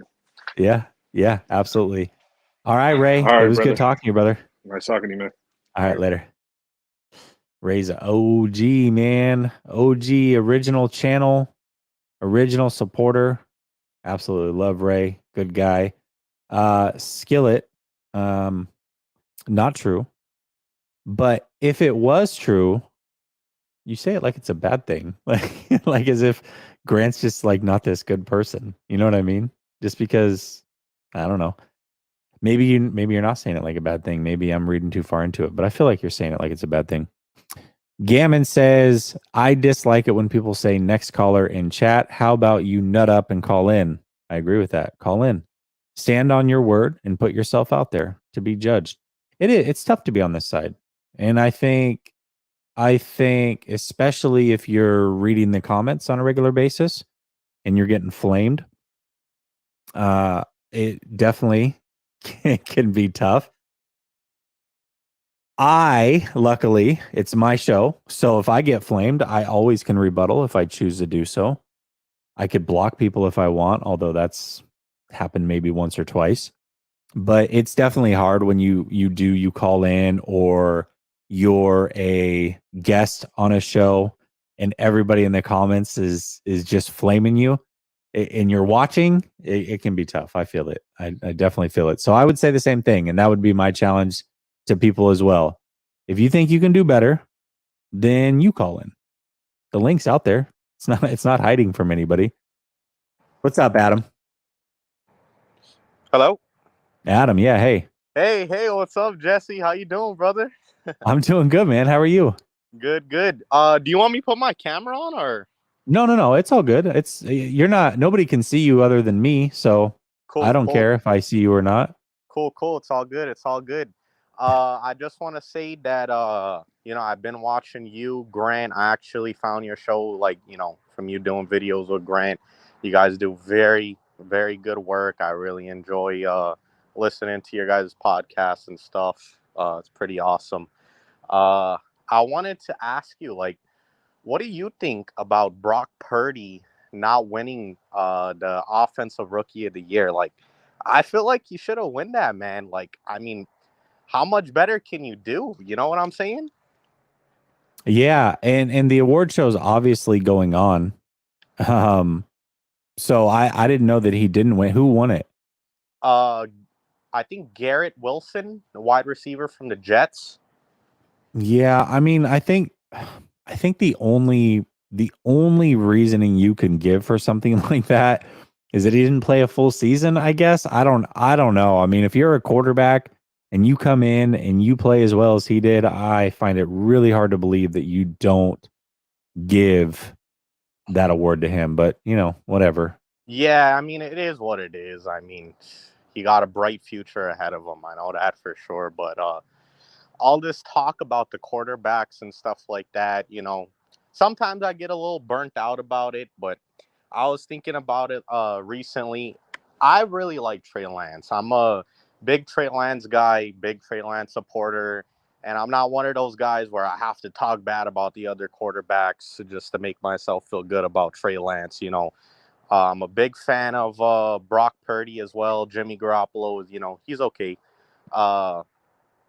But I feel like once Trey Lance gets into this offense, fully healthy, everybody on the field, especially with the addition of Christian McCaffrey, I mean, who's to say that he can't do what Brock Purdy did and even better? Because, I mean, he has the talent. He has the skill set. I mean, yeah, Brock Purdy has more experience, than him because he played longer in college. But, I mean, man, I think if you put the ball in this kid's hands with all these weapons around him, man, I think you could expect some big things to happen. That's what I expect. I mean, I think he's going to be really good in this league, especially once he gets, in a rhythm with all these weapons. Bro, I agree with you. And I think that there's a ceiling there that, if reached, would be incredible. And I just want to see it. Like, can we just see it? Can we just see it for a few weeks? Can we see him play with CMC? Can we see him play with Kittle? Because we've seen one game with Kittle. That was a pretty good game. I mean, 16 to 23, couple touchdowns. Yeah. Really should have had a rushing touchdown, but there was a bogus holding call on Ayuk. Yeah. Looked pretty good the one game he had Kittle. I mean, can we see a couple games with Kittle and CMC? I would like to at least see it before we potentially move on and just trade the kid for sure. Yeah, 100%. 100%. I wanted to ask you too, all these 49ers content creators, they push out a lot of videos and they're always constantly talking about the 49ers. Do you ever get like burnt out talking about the 49ers? Like, do you ever just like, how much more could I talk about? Yeah.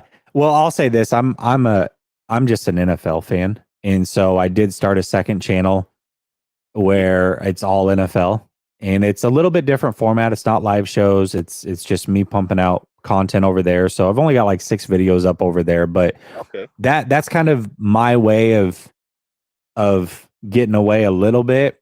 Yeah. I also, I mean, to a certain extent, yes, but not. Here's what I'll say. Here's what I'll say. I enjoy doing this a ton, and if I didn't, I'd stop. I mean, to me, there's no. I don't make a lot of money from this. I've got.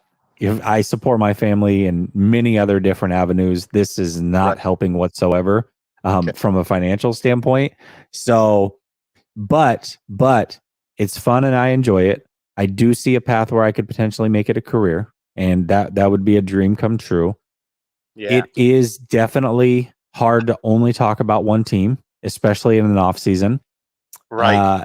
And I will say this, I am still a big time fan, but I have noticed in the 2 years that I started covering the team to now, or talking about the team and creating content about the team, my fandom has changed to the point where I don't hang on every win and loss the way that I used to.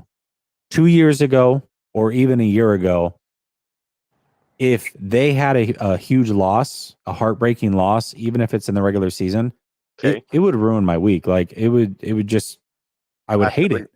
I feel you. I feel you. And since I do this, I have an outlet where I can give my opinions on it. And so I don't feel that way. And I also in turn am not nervous. I'm not a nervous wreck watching the games the way that I used to be, because I know that the worst case is they lose, and I don't lose sleep the way that I used to. So it's my Right. fandom has changed because of content creation for sure. Well, I mean, I believe in you. I think that you could definitely take it to the next level. I mean, you really know your stuff. You do very good research, and I learned a ton, from you and Grant's channel as well about football, like a lot, like within the last year that I never knew. Plus, you went viral. You kind of went viral that one time with the Trent Williams tip and plays thing. That was pretty cool. Yeah. It's cool from a certain standpoint. Luckily, it came in so fast and so furious that I didn't see most of the comments. But I think most of the comments were probably pretty negative around that one. Yeah. All right, Jesse, it was good talking to you, brother. Thanks for having me on. Anytime, Adam. I appreciate it. Thank you. All right. He wants me to address. I know I had it up on the screen, and then, dude, I get halfway through these calls and I start going through the chat, and I just take them off and forget to answer. I don't know. I don't think he looks frail. I mean, he maybe doesn't look as beefed up as he did at his pro day. I think potentially having a leg injury could cause that, but I don't think he looks frail by any means. I think he's a 22-year-old kid, and 22-year-old kids are skinny. So I think that's what we're seeing. Please let Yaffe call in. Want his insight. I haven't seen him asked to call in, so I will drop a link if he wants to call in, but I don't see. Twisted Clown, I don't know what the number is, honestly. I feel like it's 40% on super chats, and then you get paid on ad revenue as well. So if you go watch a YouTube video and there's an ad on there, and you've got a content creator who has got their 1,000 subscribers and their 4,000 hours of watch time, they get paid on the ad revenue. A channel this size, I saw somebody ask, a channel this size, if I were to do this full time, meaning I did what Grant does and some of these other content creators, where I take a show, I chop it up into 6 different shows, and then I throw it out there and I'm constantly putting out content, you could probably realistically make 25, 30 grand a year on a channel this size. But because I don't do that, and it's, like I said, it's not about the income for me, at least not now. And I do have a full-time job, and I do support my family in other ways and through real estate and what have you, then I'm nowhere near that. So it is what it is. But if you started a YouTube channel and you were all about making money and you get to 10,000 subs and you do live shows like this, you could probably make 25, 30K a year doing it. A channel this size. You get a channel like Grant's size and you pump out content the way he does, he's probably making 150, 200 grand a year, I would imagine. I've never had that conversation with him, but that would be my realistic or educated opinion if you can get up to that 60K range and push out content. So, all right, Francisco. Actually, no. It was Francisco and then Shay. So, what's up, Francisco? Hey, what's up, Jesse? Hey, there you are. How you doing? Can you, I wanted to get your opinion on this. So, oh, Francisco, you're cutting out really, really bad. So what I want you to do is leave the studio and come back. I'll take Shay's call and then I'll get back to you. But you're cutting out really, really bad. So I'm going to get to my guy Shay and then I'll get back to you, Francisco. Leave the studio and then come back in. What's up, Shay? Shay. Oh my God. You are, bro, literally the worst If you don't know who Shay is, if you have Twitter, you probably know him by Treyway. Dude, you're like 26 years old and the biggest boomer I have ever met in my life. You cannot figure out how to call into the show properly. It's unbelievable. Absolutely unbelievable. Golly, this guy. Jeez. This man right here. 200K enough to buy a really small home in Oakland. Yeah, I don't know. I mean, I don't know what how much that money goes as far as is Oakland. I know, Tampa or something like that, it goes a pretty decent way. He's also, if I'm right about that, he also makes money he works for Sports Illustrated. He makes money, his wife makes money, so I'm sure Grant's doing just fine. I wouldn't worry about Grant's pockets. What's up, Shay? Shay? Oh my gosh. Shay, do me a favor. Since you're here, you can hear me, I think. Can you wave or do something and tell me you can hear me at least? Okay. I imagine you can hear me. Go to the settings. Go to audio and mic. Change your mic to your phone or if you're using a headset, I don't know what you're using, change it to that. And then that should get you through. I know. Ray, dude, what's up? The worst. This guy and his technology is atrocious. Absolutely atrocious. He might be doing you know what? That's fair point. Fair point. He might be doing it on purpose. It's a possibility. Let's see if he texts me. Okay. I'm going to text him right now. You are a boomer. I don't know. I don't know what's going on with Shay. At any rate, Francisco didn't come back, so I'm going to give Shay one more chance to definitely screw it up because he will. Grant sweaters are on point. That was pretty funny. Everybody in the chat had enough gall to talk about it enough to where Grant took off his sweater during yesterday's show. That was super entertaining. Super entertaining. Let me ask you all this in the chat, especially you members of the channel. So off season's here. I've got access to, pretty much every college player's all 22. Do you want to see me do breakdowns for you members, the extra videos? Do you want to see me do breakdowns of college players? Did you like that when I did that last year? Is that something that you want to see done? I'm just trying to think how to handle the members going forward and make it worth your while. I've got 80 of you and I want to make sure that it's worth your while. I'm kind of sporadic with creating extra content for y'all. I will do film breakdowns, but that's kind of hit or miss throughout the season. I can do that for the college players and keep up good content with that of guys that we could potentially draft. I try to do a member call-in only show, but y'all members didn't take the link for some reason. I don't know what's going on there. But I just want to make the membership worth it for y'all. So you tell me what you want to do.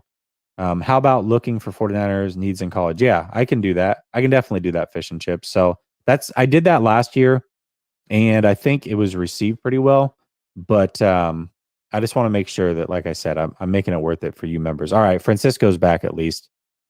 What's up, Francisco? Hey, can you hear me better, or is it much better? Yes. Yeah, I think it was a Bluetooth in my car. Okay. Yeah, so I wanted to ask you about Steve Wilkes being the new defensive coordinator. Yeah. What players do you think he'll add to the secondary? Because I don't think we'll be able to keep Jimmy Ward or maybe just on Gibson, but with the season he had, he'd probably get a bag somewhere else. And he'll probably take Aziz also. So I was wondering what players you think he'd add to the squad. Yeah. So I think Aziz is for sure gone, and I think he'll end up in Houston. As far as Gibson goes, I get the feeling that he's either going to retire or he'll be back with San Francisco. I think he really likes it here, but he's also like on the verge of retirement. As far as players go, I mean, I think they're going to have to do a lot of rebuilding through the draft. Yeah. But if they were to make a splash, I'll give you two names that I really like a lot. One of them would be Deron Payne, who I wanted at the trade deadline, and it sounds like they were in. Yeah, he is. He is. Yep. So Deron Payne's a guy that I wanted at the trade deadline. They were in on him at the trade deadline and they couldn't make it happen. I would love to see him here. Or Chauncey Gardner-Johnson. If they were to make a big splash, those would be the two names that I would like for them to go after. Yeah, I feel like the move is probably bulk up the defensive line because I feel like that's what we're lacking in the playoffs. Like usually it's a big strength, but like we didn't really get that much sacks this year besides Bosa either. And I feel like the strength of the defense was like the outside safeties.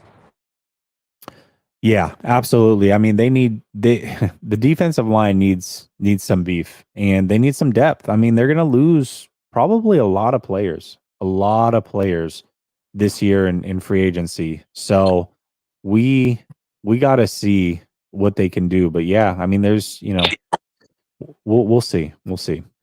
Do you feel like the defense will probably like regress? I feel like it'll probably be like the 2020 defense, something like that. Man, the 2020 defense actually ranked pretty decent. I think they finished in the top 10. They didn't have Bosa. They certainly didn't have a corner that was near the level of a Travarius Ward. I think the defense will be okay. Do you think Verrett was kind of like him or no? Is what? Verrett. Like Verrett's season in 2020 was pretty good, wasn't it? Yeah, that's true. No, it was. Yeah, I guess Verrett was on the team. You're right about that. I forgot that Verrett was on the team. That poor kid's been injured so much, man. I completely forgot that Verrett was the number one corner that year. You're right. They did have Verrett. They definitely had Verrett. It was still top 5, but like it wasn't like as good as this year's. I feel like we could expect like a top 5, 10 defense somewhere around that range. Yeah, I think that's fair. I mean, I don't know if they'll be the number one defense again, but it depends. I mean, they've kept the guts of the defense. The main pieces are still there. Those players are still there. The skeleton of the defense, but they just got to fill in the pieces and build around it. So one thing I will say this, I trust this front office to go out and get pieces that make sense. I trust Chris Kocurek to coach his butt off. I trust that Wilkes is going to be pretty good. And I trust that the all-star crew of players that were good this year will also be good next year. So I think they still have the recipe to be the number one defense, but I wouldn't necessarily expect that. So I'm in agreement. All right, and final question: What players do you think will have a breakout season next? Like kind of like not like Hufanga. We're not expecting like all pro level. Yeah, but like I'm feeling like Womack probably like he was already playing good. Like Jimmy Ward said, they probably just played him over because of his contract bigger than Womack's. I could see him having one. Him or Drake Jackson. Those are my two. Just wondering your opinion. Yeah, and I think the list of candidates is there's a good set here. You've got Drake Jackson, like you said. You've got Womack. You've got Danny Gray. You've got Jason Poe. You've got Kalia Davis. You've got Quantrez Knight. Essentially, who? Brendel. Yeah, Brendel's a free agent too. We'll see if he comes back. Nick Stickel could be a guy. The right guard, what's his name? I forgot. Oh, Burford. Yeah, it's Burford. That's what I was thinking. Yeah, Burford could definitely be a guy. Yes, absolutely. So they do a good job, especially with some of these guys that don't play a lot in year one, and then all of a sudden they just start breaking out. There's usually a couple of those guys. So I think that there is a avenue for Kalia Davis to be starting next to Eric Armstead. And I think that he might be the breakout star. But I do like your Womack pick because Womack, I think, is going to be potentially a starting nickel. And he flashed. Every time you saw him play, he flashed. And even when he was only on special teams, he flashed. So I definitely like Womack as well. I think there could be a few, man. I do. I think there could be a few this year. Do you see like Burford moving to right tackle next year? Because like I'm pretty sure he was tackle in college, right? And then we moved him to inside. Yeah. I think it's a possibility. I do. I think that there's a possibility that they lose McGlinchey and they remake the whole right side of the line. I think there's an outside chance that Burford ends up at tackle, that Poe ends up at guard, and Zakel ends up at center. I wouldn't be shocked if that ended up happening. I would definitely do that and not pay McGlinchey and pay Teron Payne. I would definitely do that if I was there, but I don't know. I was just thinking that. Yeah, and I think it comes down to what they think of those kids, because you would have a young offensive line that can grow together, and if you have trust in those kids, much like you did in Aaron Banks or Brendel this season or Burford, then I think go for it. I mean, it worked out really well for Banks, that's for sure. Yeah. All right, then, Jesse. Thanks for the call, bro. Hi, bro. Have a good one. Thanks for calling in. I'm glad you were able to figure it out. Shay, take notes. I don't know what the hell you're doing.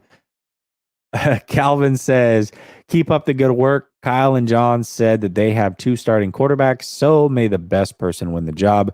I just want the person best able to deliver a Super Bowl victory. Yeah, and I think that's fair. I think as a fan, that's a really good place to be. I think they do have 2 guys that could potentially deliver that. I know that I'm thinking 3, 5, 7 years down the line. I think most fans and most people on the 49ers are thinking this year. And I think that's totally fair. I mean, your life or shelf life in the league is only so much. Your window to win a Super Bowl is only so big. And so looking at it as just 2023, I understand why people would look at it like that. I understand why people would say that they have to go with Brock under those circumstances. I definitely do. I respect it. Disagree with it, but I respect it. Ginger Snowman says, Jesse, you are one of, if not my favorite person on YouTube. So respectful, and I appreciate all the coverage you provide. Everyone subscribe to the channel. Thank you, man. Thank you. That means the world to me, man. And I know that I was talking earlier and saying, hey, it can be hard to be on this side of things and people talk trash and whatever. It doesn't really bother me so much. I know that it definitely, if you're a caller, it can get under your skin. But I do. It's comments like this. It's conversations with people that are calling in. That's what I do it for. I mean, it's fun. Like, this is a community at the end of the day. And that's what I really enjoy. I really enjoy the community. I enjoy engaging with fans. I enjoy difference of opinions as long as it's done in a respectful manner. And I think having a call-in show is the best way to hear people's opinions. People can throw something up in the chat. People can say something with a limited character amount when they're doing a super chat, but we don't always hear the tone. A lot of people are trolling, or they're sarcastic. They have a complete difference of opinion than you, and it can be frustrating when you have conversations that way. This is a way to have an actual conversation. So I respect everybody that calls in, that gives an opinion, even if it differs from mine. I think that's a great way to talk things through and see where everybody's coming from. So I appreciate it. Mike says, we need to help Jesse get his podcast out because it's by far the easiest and more informed. Because it's by far the easiest and more informed than a lot of others. Research is honest and laid back. Opinion is rare. Ask Shannon Sharp. Look at his co-host. Yeah. I think it has to be genuine, though, Mike. I don't know how genuine Skip Bayless is. That he's done a fantastic job, that's for sure. And if I give an opinion, I definitely take pride in putting in that research and knowing what I'm talking about, and whether it could be wrong, but I definitely believe it in the moment. It's definitely genuine. But then there is the entertainment side, and just being real with you, if you have somebody who is thoroughly entertaining, maybe can be divisive a little bit, but their takes aren't on point, then they can blow up. That person can blow up. You can have somebody that comes on here, is very serious. They're very buttoned up. They are always on point with their takes. They're never wrong. Quite frankly, that person's not going to go far. They'll have respect. They'll have a small community, and that small community will respect them. They will like them. They will enjoy them. but that person will never blow up, not to the level of a Skip Bayless or some of these other wild characters. You got to have a balance of both, but if you're only choosing one, it's the personality and the divisiveness. That's what's going to make you blow up way more than being on point with your takes. You could be wrong with everything, and people hate you so much, and you have such a strong personality and such strong opinions that that's enough to make it a career and make it a great career. So I think everybody's a little bit different. I think that's not my personality type. I'm definitely outgoing, but not to that level. And I'm also not, I just can't be fake. I can't fake the funk. And so for me, I'll probably never blow up like that. And that's okay. I'm fine with that. I think I can definitely do this well enough to make it a career and be my own boss and do the YouTube thing. I think that's a possibility, but I would never expect to be picked up by like the Volume or, a big time network or anything like that. That's just not, that is probably never in the cards for me. And I'm not even mad that it's not, because that's just not, I'm just not going to be that guy. I'm just not. I will be passionate about my opinion. I will definitely be passionate, because if it's my genuine opinion and we're having a disagreement, I will be very passionate and I will give you reasons why I think you're wrong. But I'm not going to make something up to make it up. That's not, you're never going to get that from me. So definitely you can you can always count on me to give you a genuine, honest opinion. No doubt about it.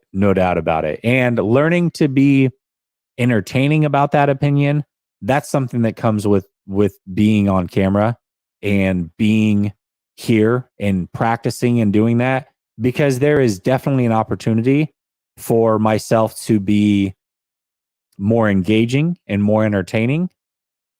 Not fake, but more engaging and more entertaining. And so that's something that I definitely would look inward on and say, okay, that's where I can improve.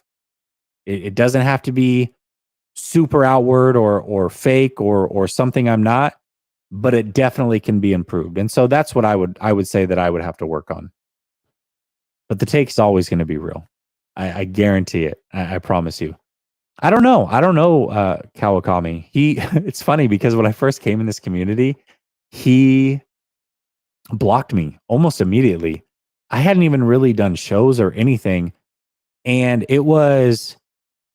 I'd asked him a basic question on Twitter. He'd put out an article and I genuinely just asked a question. I was like, hey, I forget what it was, but it was not, I wasn't even pushing back on his opinion. I was just asking him to go further into what he had said and maybe give some insight, and he blocked me.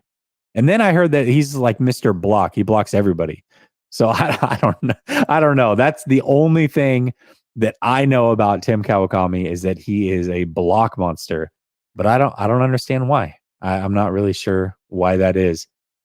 Grant is super entertaining. So there is a reason that Grant has 60,000 subs off of his own content, not anybody else's content, his own stuff. There's a reason for it. And it's because he is highly entertaining. Highly entertaining. He is not afraid to step out on a limb. He's not afraid to be wrong. And he's not afraid to act a fool. And that definitely works. And that's also, by the way, I think that's, I don't think that's his personality as well. So he is truly being him. And just by being him, it's worked out really well for him. And I'm proud of him as a friend to watch him grow the way that he has, for sure. Is Tampa better than Portland? 1000%. Not, this isn't even close. Yes, Tampa's a way better place to live than Portland. Portland is gray most of the year. It is drizzly most of the year. It's not like freezing cold, but when it snows there or it drops below, it's freezing rain, so you can't even drive in it. It's not like you just get a lot of snow and you got to plow the snow out of the, no. It freezing rains. I don't. Yeah, Portland is not, I don't think is a great place to live. That's me personally. I love Tampa. Tampa's a beautiful city. It's well kept up. The prices are good. The taxes are non-existent from a state tax point. The schools are really good, which is important to me. I've got two kids that are in elementary school, so schools are important to me. And the weather, I mean, you cannot beat the weather. It is gorgeous here. Absolutely gorgeous. So yeah, Tampa is not even close different stratosphere than Portland, Oregon, for sure. Grant got it from his dad. He got his contacts because of his dad. His dad was the beat reporter for the Niners back in the day, for sure. And the cool thing about Grant is he'll admit that. Like, he got his foot in the door from that. However, he's done something different. He's pioneered this YouTube thing from a 49er content standpoint. And there's a lot of people that he's paved the way for, myself included. Even somebody like Lombardi, who I know that, they're completely contrasting styles, but Lombardi started his stuff. And that's because Grant paved the way. He showed that you can make more money on YouTube than being the actual journalist, which is crazy. And journalists don't make a lot of money unless you're big time, maybe ESPN or what have you, but journalists don't make a ton of money. You add in the YouTube and it makes it worth it. And so he's definitely pioneered his way in a different form or fashion than his dad. And that's the cool thing about his show with his dad, is that you see that his dad is genuinely proud of Grant. And that's really, really, really, really cool to see. And I'll say this, just on a personal note, as someone who's lost their dad a few years ago, just seeing how proud a dad is of their son, regardless of the age, is a really, really beautiful thing to see. And so if you are lucky enough to have your parents, hopefully your relationship is good, and you definitely don't take it for granted, because it can end at any time. So just a side note on that. Mike says Grant Cohn is hated by the Niners players. They dodge him like the clap. I disagree. I think there's a couple that hate him for sure. But Brandon Ayuk said that he liked him. He's like, just ease up on me a little bit. Jimmy Ward loves Grant. And quite frankly, it's a business. They don't have to like him. They don't have to like him. We know that Armstead doesn't. Obviously, we know the situation with Kinlaw, but I don't think players hate him. But there's definitely some players that are uneasy around him, for sure, to say the least. And Armstead for sure hates Grant. There's no doubt about that. No doubt about it. So anyways, I appreciate y'all. Y'all have a blessed night. I will be back next week. Enjoy the Super Bowl as much as you can, and peace.